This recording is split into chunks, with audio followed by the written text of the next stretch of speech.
ஓம் நமக் சிவாய. ஓம் நமக் சிவாய. என் அன்பு குழந்தையே, நீ இதுவரை அனுபவித்த துன்பங்களுக்கு எல்லாம் ஒரு முற்றுப்புள்ளி வைக்கவே உன் அப்பா வந்துள்ளேன்.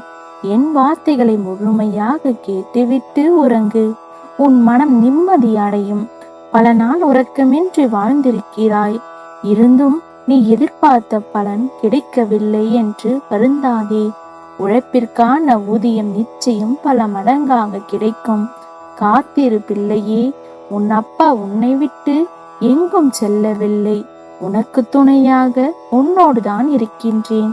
வாழ்க்கைக்கு முக்கியம் பணம் என்று நினைக்கிறாயா பிள்ளையே? இல்லை, பணம் வரும் போகும். ஆனால் நிம்மதி நோயற்ற வாழ்வுதான் நிலையானது என்பதை புரிந்து கொள்.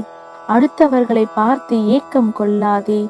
உனக்கான காலம் வராமலா போய்விடும். நிச்சயம் நீயும் சகல ஐஸ்வர்யத்துடன் மன நிறைவோடு வாழ்வாய்.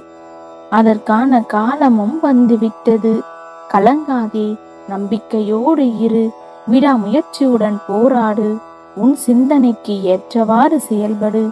மற்றவர்களின் ஆலோசனையை மட்டும் ஏற்றுக்கொள். உன்னுடன் உன் அப்பா நான் இருக்கின்றேன். உனக்கு துணையாக என்றும் நான் இருப்பேன் என்பதை நினைவில் வைத்துக்கொள். என் பிள்ளையே, மனிதர்களின் ஆட்டம் எல்லை மீறி போகும்போது இறைவன் ஆட்டம் தொடரும். அந்த ஆட்டம்தான் இப்போது நடக்கிறது.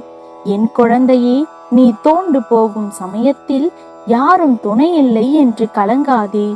ஏதாவது ஒரு ரூபத்தில் உனக்கு துணையாக உன் அப்பா நான் வருவேன். என்னத்தான் உன் வாழ்க்கையில் அனுசரித்து சென்றாலும் கடைசியில் கிடைப்பது அவமானம்தான் என்று புலம்புகிறாய். பிள்ளையே, உன்னுடைய இப்போது நிலையை நினைத்து வருந்தாதே. தைரியத்தை மட்டும் இழக்காதே. சற்று பொறுமையாக இரு. கூடிய விரைவில் ஒரு நல்ல செய்தி உன்னை தேடி வரும். உன் அப்பாவின் துணை என்றும் உனக்கு இருக்கும். நல்லதே நினை, நல்லதே நடக்கும். ஓம் நமக் சிவாய. ஓம் நமக் சிவாய.